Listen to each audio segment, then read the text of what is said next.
I've seen this all firsthand in real time, and the profits are real, but you need to make sure that you operate in the right way and look out for the right things. And that's what I'm here to help you with. I'll tell you which moves to make and which ones not to, so you can learn from the mistakes that I had to deal with in the past. Real quick before we dive in, whether you're thinking about starting an EV charging business or considering installing EV chargers at your condo building or workplace, I've put together a ton of tools, resources, and video trainings to help you out. If you're an entrepreneur, it will help you move faster and make real money in the EV charging space. And if you're planning an installation, they'll save you thousands in costly mistakes. This is priceless knowledge from years of experience that you won't find anywhere else. And every time you support what I'm doing, it keeps me going and drives me to keep sharing all the best insider tips about this market for you. Everything's linked below. All right, let's go.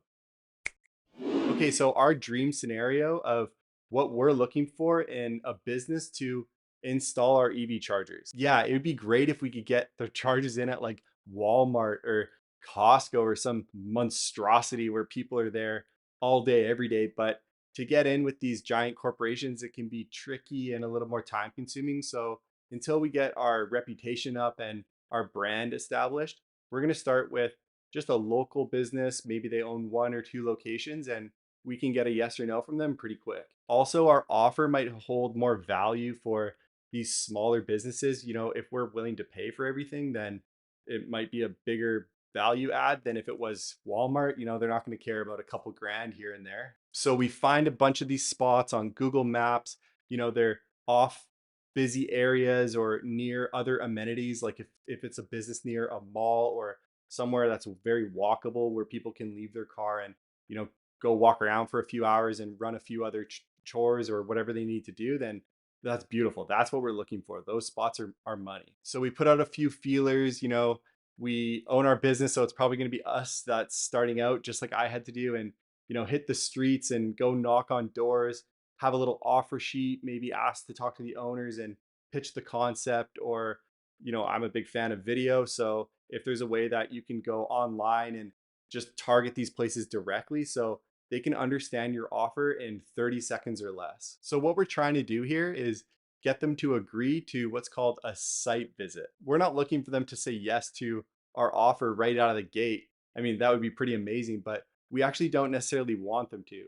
All we want is the opportunity to come to their site with our electrician and assess the location. And you could even frame this as we're offering you a free quote for a couple EV chargers. And really, what we're doing is we're bringing our electrician, we're taking a look at the electrical room, and we're gathering information for ourselves on how much the install will cost to see if this is even a location that we want to pay for. We want to offer our no cost offer to. Because if we go and we find out that, you know, it's going to be 10 grand, 15 grand install each charger, we're out. But if our install cost all in for the two chargers is 8 grand, 10 grand, like I usually like to use the framework of all in 5 grand per charger.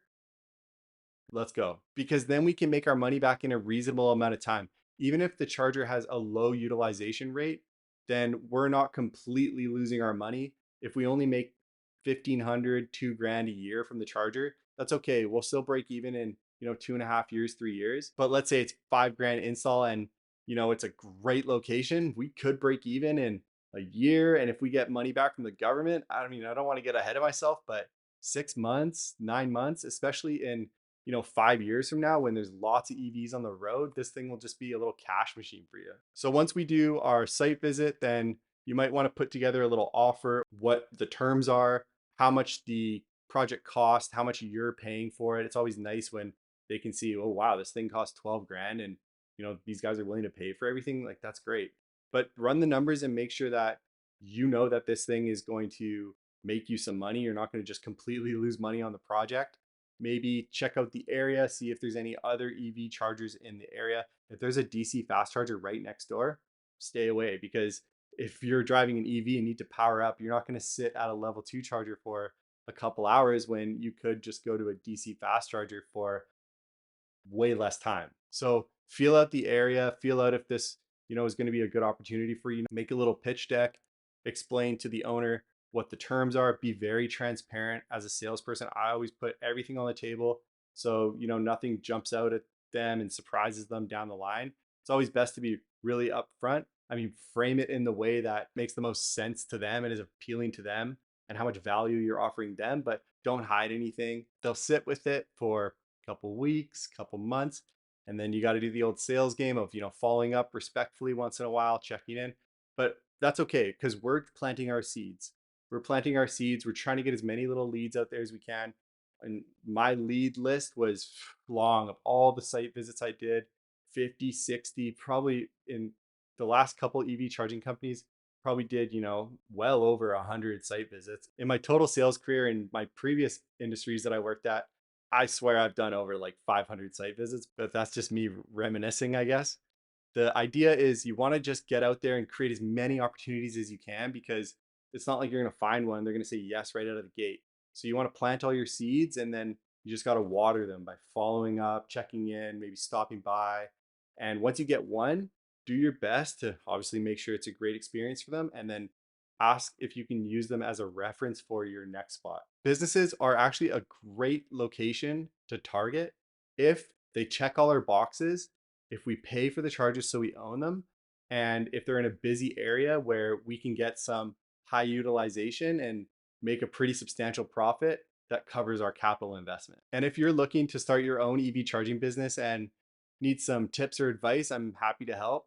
As well, if you're a business and you're considering installing some chargers at your location for your customers, I'm also very happy to help. Feel free to give me a shout through my email. It's contact@strongenergy-ev.com. I can help you with some rough pricing. I can give you advice on the best charging companies to use in your area or what to look out for in terms of the electricians to use, but mostly just looking for some rough numbers and what you're looking at when you just get started. And as always, I'd love if you were to subscribe to the channel and keep following the journey. Thanks so much for checking in, and I'll catch you on the next one. Cheers.